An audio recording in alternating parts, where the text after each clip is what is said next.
find a restroom fairly easily from your seat, I'm sure. Please know that this presentation is being recorded. We are live on Facebook, and we will also make a recording available on YouTube later. We'll do our best during the conversation that follows our speakers to capture our audience participants. So I am ready now to introduce our moderator of the day. Lou Sasmore has a background in electrical engineering with a PhD in biomedical engineering. He had a career in various corporations, including Westinghouse, where he worked in early computers and medicine. He also worked for Cordis Corporation doing cardiac pacemaker research and development, and has several patents in his name. He was an adjunct professor at the University of Miami and taught high school math and physics, and was dean of ITT Tech in Miami for 5 years. He's currently retired here in the Villages and moderates and coordinates the Civil Discourse Club, which is one of the longest running and largest clubs of its kind. I'm sure we need more civil discourse, and I'm sure that Lou will make sure it's civil today. So we're moving on, and Lou will be introducing our speakers. Thank you.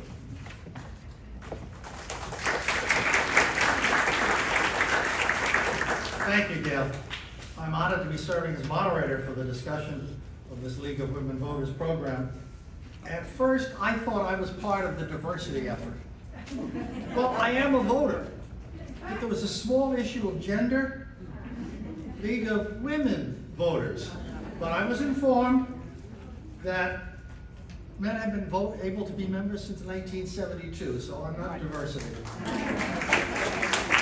Really, I'm proud to be part of this program, whose aim is to conduct civil conversations about issues that are both divisive and explosive, that can divide us rather than bring us together. Our two speakers this afternoon will discuss some potentially upsetting issues, not to upset us, but to start us thinking about positive changes we can assist in. Our first speaker today is Patton, and is a consultant and grassroots volunteer focusing on community building and social justice, as well as a member of the Orange County League of Women Voters. Somebody's playing with our mic, okay. She's the author of 5 nonfiction books, as well as numerous articles, reports, presentations, mostly focusing on community, human rights, disaster preparation and recovery, and sustainability. Anne has worked as a national consultant specializing in disaster management, urban affairs, and grassroots partnership building. She has over 45 years experience in program management, journalism, and consulting. She is the head of her own small publishing company, as well as a professional writing and consulting firm. This afternoon, Anne is going to be presenting material based in large part on her book, Unmasked, The Rise and Fall of the 1920s Ku Klux Klan. It's both disturbing and uplifting. So Anne, the podium is all yours.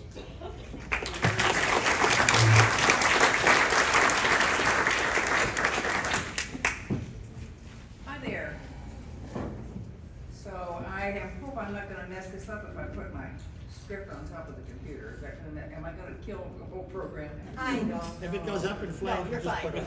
Yeah. I'll tell you what, let's do this. So Lou, I want to thank you for that wonderful introduction. I'm sorry I don't have a more interesting life. But I think of you often because You need to get a little closer to the I mic. have the mic. That's worse, isn't it? I think of Lou often because I have a pacemaker. And I am so grateful for your work, Lou, on keeping us old folks alive.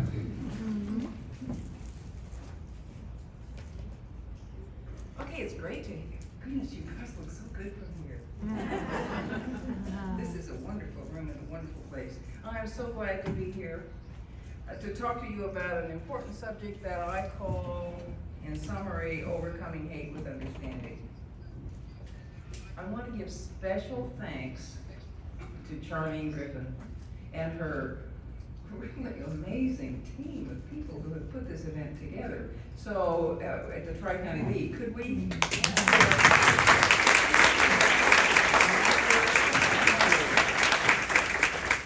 What a great team, and it's been an honor particularly also to share this stage with Stephen and Lou, and a great experience to work together to plan this program today. I also want you to know a few people who have come here from Orange County, my home league. So could the Orange County people stand up? My pit crew is Joy Dickinson here in the front row, and Joan back at the back. We've also got our former president, Gloria Pickar, and our jack of all trades, how can I say, with Sue, who's gonna wave her hand. So, Oh, no. and are there any others here from the Orange County League? I know there are people watching online, so I hope this is the beginning of things that we can do together. I have discovered this league now, and I don't want to let you go. We have a triple-headed program today with Stephen and Lou, but I'm the warm-up act. So, I want to tell you a story today. It's what I call a true parable, because I think it's packed with lessons for today, but it is indeed a true story. You know, we have suddenly been thrust into a moment when history is being written with bold strokes. We're in the throes of a historic battle right now, today, between democracy and autocracy. In fact, not to be too melodramatic, but I think it is justified, we're seeing a historic battle between good and evil. Travel back with me 100 years, almost precisely 100 years, when our democracy was also challenged and yet survived to bounce back and thrive. That's the lesson for today. Turn your thoughts back with me to the 1920s, the Jazz Age, and a dark underside that may be less well known, because the 1920s were in fact the golden era for the Ku Klux Klan. I didn't know that. I never learned that in school. But a few years ago, I became so interested in this story that I wrote a book about it. It's kind of my hobby. If I get interested in something, I end up with a book. The name of the book is Unmasked, which today we know now has a double meaning. Unmasked, the rise and fall of the 1920s Ku Klux Klan. And in fact, this is the shameless commerce part of the program. Joan Erwin has copies back at the book table. Thanks to our host for letting us bring them. This story is somewhere between a true crime book based on facts and a social history of political history. But again, I think it has lessons for today. You know, historians say there are at least 3 eras for the Klan in America. First was the original one, the Reconstruction Klan, created after the Civil War to terrorize former slaves back into how to legalize slavery. That's the Klan we often hear and think about. But it sort of went dormant, and then in the 20s was reborn as a very different animal that boasted millions of members. And in fact, the 1920s Klan was mainstream. It was very popular. We'll talk more about that today. And third, the third era is the so-called modern Klan, a weakened and splintered group that has never died out. I personally think we're now in the 4th era of the Klan, and that is that the spirit of the Klan roams free and thrives under many different names. What do you think of when you think of the 1920s, 100 years ago? I think of dark days too, that may be less well known. The 1918 flu, When so many people were dying, there were entire towns left with no one to bury the dead. The 1918 flu is suddenly relevant to us today. The world was in chaos, and rapid-fire technological and social changes were destabilizing the home front. Is this beginning to sound familiar? It sounds a little bit like today. Immigration was soaring. So the county was overrun by foreigners and communists and even Catholics and Jews. Oh, no. The nation was turning inward and slamming its open door shut. For Pete's sake, women wanted the vote too. And black people wanted to vote. What was the world coming to? Maybe in reaction, white supremacy had gone mainstream. Thousands of people, mostly black, were lynched during the years between the Civil War and 1950. Sometimes, and this is the worst, sometimes they were lynched in raucous community festivities. A broad swath of the country believed the South should have won the Civil War, which they celebrated by erecting all those Confederate statues that now in Lake County are getting moved out of the way. Race massacres came back into fashion when white mobs burned out entire black towns. Ocoee on our doorstep is a prime example. There was a milestone in 1915 when an amazing new movie, Birth of a Nation, that was Hollywood's first blockbuster hit, glorified the old Reconstruction KKK's war against what they considered to be black savages. There arose a cry to bring back the Klan to defend pure white womanhood. Inspired by Birth of a Nation, nostalgia for the old Klan crystallized in Atlanta when a boozy dreamer named Colonel William Simmons summoned the Klan from its slumber. He was quite a character. Colonel Simmons was a fraternalist, not a word I knew. He believed in men's fraternities. And he had a vision of the Klan as kind of an engaging men's club. On Thanksgiving Day, 1915, he marched a group of men, ghostly in white sheets, hoods, and masks, to the top of Stone Mountain, where they burned a cross. The cross was Colonel Simmons' own addition to the Klan lore. It just seemed to him. As one historian noted, Colonel Simmons fell in love with the letter K, and he clothed his Klan in an elaborate array of regalia, secret codes and handshakes, and Kleagles, Cluds, Claverns, and Klancraft. Try to say that fast. His real breakthrough came when he teamed up with a cynical pair who turned his fraternity into a profit-making pyramid scheme, sold by ruthless techniques of the then new science of public relations. They sold the Klan as a kind of macho response to white male egos that were threatened by a society they could no longer control, promising them raw power and the security of the mob.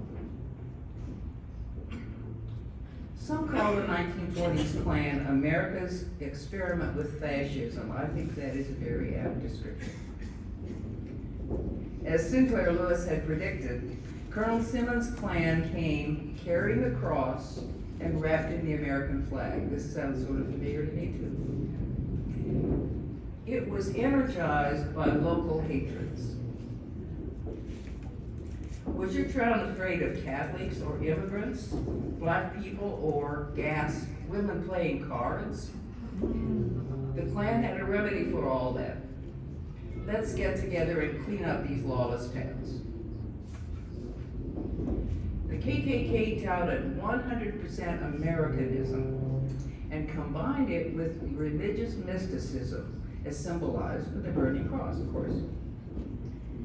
Klan leaders dispatched Kleagles, those are the salesmen, to Klux entire states and organized Claverns. People loved it, strange as it was. Klan membership exploded. Almost overnight, the leaders became millionaires, several times over, on $10 Klan memberships and the markup of the sale of sheets. They even set up a factory so they could manufacture and sell sheets. Perhaps the most significant is that the 1920s Klan controlled Main Street in many places. That was the distinction. If you wanted to get ahead in many towns, you joined the Klan, the way you might join the Rotary or the Kiwanis today. Across America, founding fathers and leading citizens proudly joined the Klan as a kind of civic duty. You know, there is plenty of ridiculous stuff in the story of the Roaring Twenties Klan. Remember this, it was organized first and foremost to make money. Until you know that behind the mask was growing the ugly face of the Night Riders, with vigilante violence, intimidation, and murder. Founders purposely incorporated 2% of the rough stuff into their formula for success. As it turned out, Colonel Simmons had unleashed a tiger, and at some point, he totally lost control of it. Unspeakable torture and even death threatened those who committed the most egregious offense. And what do you think that would be? You're in a Klan town. What is the worst thing you could do, the most dangerous thing you could do? To speak ill of the Klan. People were subjected to really unspeakable atrocities and murders because they spoke ill of the Klan. They didn't respect the Klan. At its height, the entire towns were in its grip. It was truly a reign of terror. And it was wildly popular. It's impossible to know how many people were in the secret society, but experts I've read estimate that at its peak in the mid-1920s, the KKK had between 2.5 and 8 million members, which is a goodly slice of a nation that at that point had just 150 million people. With mask and hood, flag and cross, they marched silently through America's main streets in a ghostly white wave, thousands strong, to the somber beat of a booming drum. For many, it was the place to be. In Florida, the Klan arrived shortly after the start of Reconstruction, right after the Civil War, when Democrats plotted to use violence and terror to suppress black votes. Thereafter, history records numerous examples of violence, torture, floggings, mutilations, and murders across Florida. Many of the outrages, but not all, were under the Klan banner. There was plenty of freelancing going on. Blacks and white Republicans were the favored targets. Between 1877 and 1950, more than 300 black victims were lynched in Florida. Let's just let that sink in a minute. More than 300 black victims were lynched in Florida, and they were among more than 4,000 nationally.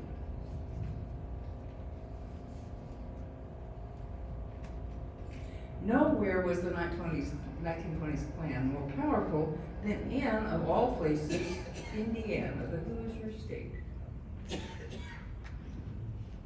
Around 1922, that would be 100 years ago this year, around 1922, the Klan sent an ambitious young Kleagle to Indiana to Ku Klux the state. His name was David Curtis Stevenson. He was from my home state, Oklahoma.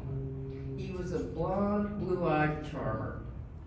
He was the restless editor of small Oklahoma newspapers, given to leaving towns quickly, leaving debts, aggrieved enemies, and pregnant girls. They called him Steve. Steve turned out to be a political genius. Who knows where he got that wisdom? And his first contribution to history, number one, was leading the Klan into politics. He married the Klan with political, I forgot the word, but you get the idea, with politics. Swiftly, deftly, he took over the Indiana Protestant Church, law enforcement, and the state's Republican Party. Steve had been a Democrat in Oklahoma, but the Republican Party was the one that happened to be in control of Indiana, so he became Republican. He was not partisan. He would his deal was power and money. It wasn't political philosophy. Within 2 years, Steve had become the Indiana Grand Dragon in the Klan, and he was installing his own governor, Ed Jackson, sealing the deal on a statewide Klan power sweep from the schoolhouse to the state house. I am the law in Indiana, Steve declared, and no one dared challenge him. Steve had created the model that the Klan could use to become a national political powerhouse, and they were on their way. Steve's story has lessons for today. I'd like to go into more of them, but I'll just hit on a little bit at the top. But the more you learn about his political techniques, the more you recognize that they're in use today by some wannabe authoritarians. Steve had the cunning mind of a Steve Bannon, but he was smooth as silk, a performance artist with a glad hand and a golden tongue. Steve's Klan was different. It had a clean public face. Steve's Klan was a family affair. Entire families frolicked to very large Klan barbecues, presided over by dutiful, sheeted Klan wives, while little white-hooded Klan kids played hide and seek around their feet. Steve came from meager circumstances, to put it mildly, but he had big ideas. Thanks to the Klan, he became an overnight millionaire, and he was living it up. He established his own imperial palace of the north in a silk-stocking neighborhood named Irvington, and he yearned to establish himself among the highest class in Indianapolis, which, by the way, they were now calling Klanapolis, because he had so thoroughly taken over the town. He became the kingmaker at the National KKK. If you wanted something done in the Klan, you had to see Steve. And he began meeting with his friend Gutzon Borglund. Gutzon Borglund, does that name ring any bells? Yeah. Soon he would be carving presidents on that Rushmore.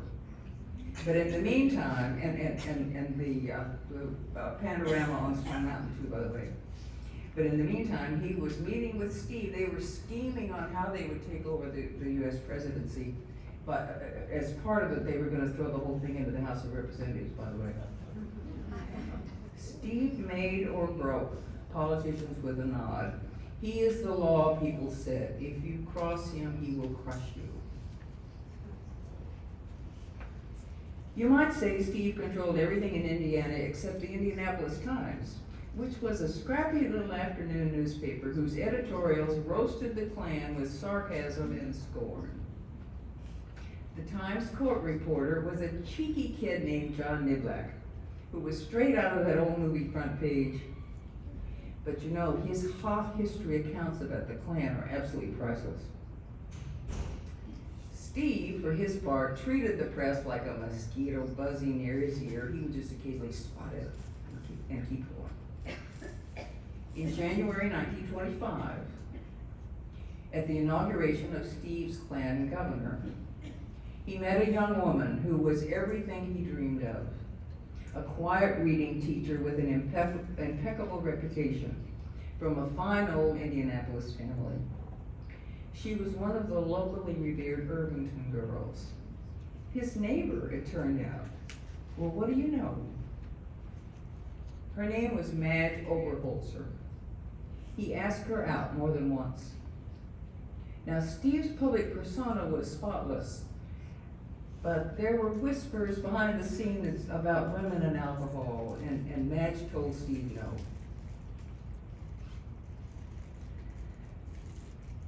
On the Ides of March 1925, Steve kidnapped Madge, forced her on a train, and brutally raped and mutilated her. On the return trip, she managed to procure poison, and preferring death to the shame of his attack, she took the poison. When she became violently ill, he refused to get medical aid and then just discarded her, bruised and torn, at home with her grieving parents. As Madge lingered, gravely ill, she dictated a dying declaration to the family lawyer, whose name was Asa Smith, telling him the whole story and implicating Steve. The county prosecutor was Bill Ramey. He was a young prosecutor, green, but he wasn't afraid of Steve. He fearlessly filed charges against Steve for kidnapping and rape. "Ha, I'll never go to trial," Steve told John Niblock. When Madge died, Ramey changed the charge to murder. Ramey argued that Steve's crimes drove her to suicide, and that her death was in fact hastened by blood poisoning from human bites. Now the most powerful man in the state found himself in jail on trial for murder. "Ha! I'll never be convicted," Steve said. Steve's sensational trial shocked the nation. How could it be that the white knight of the Klan, powerful and revered, was accused of such repulsive crimes? Reporters from around the globe camped out in the courthouse, and the public followed every day's latest dispatch eagerly. The best of the stories, in my opinion, were from, guess who, the Indianapolis Times kid reporter, John Niblock. Every day he dictated long stories filled with exquisite details, such as the single tear coursing down the cheek of Madge's mother. Those stories, I'm an old reporter, and those stories were better than being there. They were magnificent stories. Ultimately, on November 6, 1925, a jury of Indiana farmers found Steve guilty of murder. "I'll never serve," Steve told Niblock. But serve he did. David Curtis Stevenson was destined to spend most of the rest of his life in the Indiana penitentiary making chairs. But he did not go quietly. He thought that the Klan and his political buddies would all come to his defense and that he'd get a pardon. When the Klan and his political friends didn't come to his defense, Steve unleashed his full treasure trove of Klan secrets and scandals that he had hidden in black boxes throughout Indiana. Pow, pow, pow. They were just like explosions. And like Samson, Steve brought down the house. I said that Steve's first contribution to history was bringing the Klan into politics, marrying the Klan in politics. And his second contribution to history was when his scandals shattered the public's crush on the Klan. Weeks before the verdict, the Klan had marched in Washington with a dramatic show of force, 30,000 strong. Then David Curtis Stevenson was revealed to be a metaphor for the Klan itself, a Jekyll and Hyde. Behind the jovial mask was a sadistic monster. When the truth about the Klan was loose, the public reaction was horror and revulsion. As time went on, it became clear that the Klan phenomenon had peaked. The KKK careened into a downhill slide. Opponents, who'd been quiet in many cases, but they suddenly found their tongues and they found their courage. And everywhere, people now were speaking out against the Klan, declaring that, as a matter of fact, they'd been against the Klan all along. Later in the decade, the Klan tried efforts at revival, abandoning their masks and changing their name to the Knights of the Great Forest. Somehow it never caught on. It was finished on Main Street. By 1930, the Klan was down to 46,000 members. Never again would the KKK be a respectable organization. The Klan splintered and went underground, back into the back alleys, where it has never completely died out. Over the years, the spirit of the Klan was always lurking in the shadows, waiting for the right moment. Integration in the 1950s, voting rights in the 1960s, and again today, as white supremacists grab the public spotlight, violence is cool, and the threat of fascism is back in America. So what can we learn from the curious case of the 1920s KKK? Ultimately, their own evil consumed both Steve and the Klan.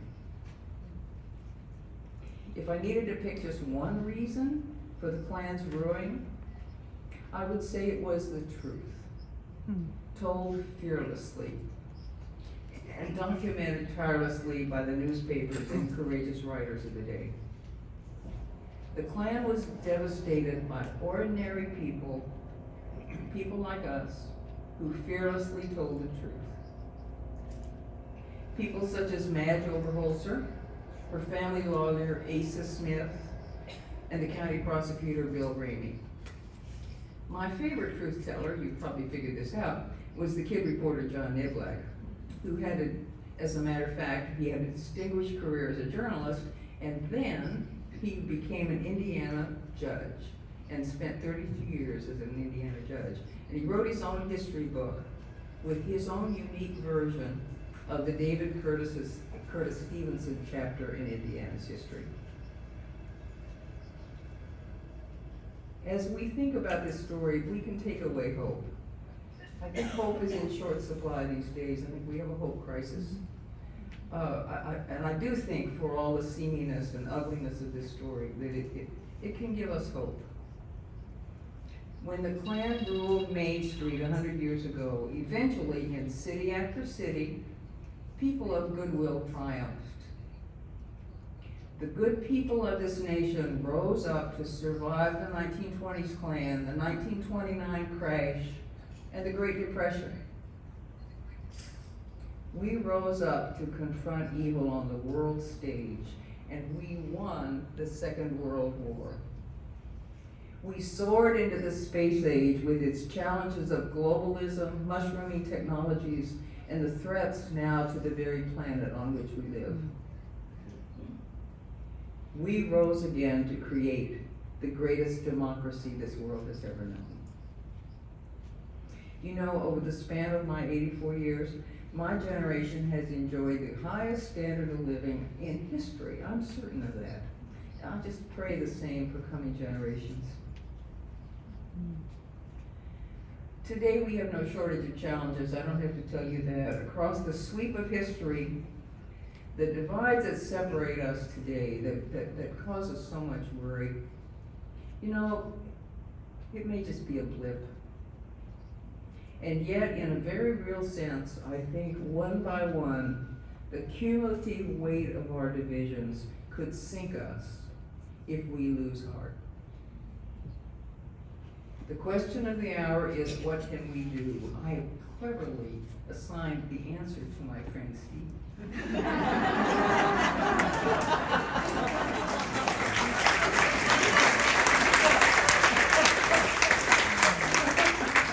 Forgot to take that, didn't I? Wow. But before I turn the mic over to Steve and stand by and watch, I do want to mention three little simple things, little simple steps that I think that I can do, and in fact, you may already be doing all of them.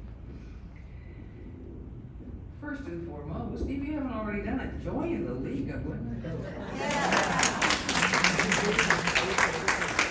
What a fine group of men and women who are banded together to empower voters and defend democracy. I mean, take yourself and give yourself a pat on the back. The second step is, and I do work on this, we can continue to grow in understanding. I love this quote from the 17th century philosopher Spinoza. Human actions are not to be ridiculed, feared, or hated, but rather to be understood. There is so much packed into that, in there for me. And there's another translation that is also a little instructive. Not to laugh, not to lament, not to curse, but to understand. And third, I want to celebrate what you're already doing. If you remember one thing I've said today, I hope you remember this. You know, we're engaged in the battle of our time. Take heart. We can rise again. We did it then, and we can do it again. I may be fooling myself, I hope not, but as the free world draws together to support Ukraine, I wonder whether we're already turning a little corner in the battle of democracy against autocracy. I hope so. Of course, the outcome is not assured, no question about that, and we are all called to do more, but we can build on what you're already doing. The things you're already doing make a difference, like grains of sand make a beach, and drops of water make a wave. You could be doing a lot of other things on your Saturday. The fact that you are here, where we can all come together and learn from each other, speaks to your determination, your goodwill, and your grit. Thank you for all that you're already doing to support the rule of law and strengthen democracy. And thank you for your kind attention this day.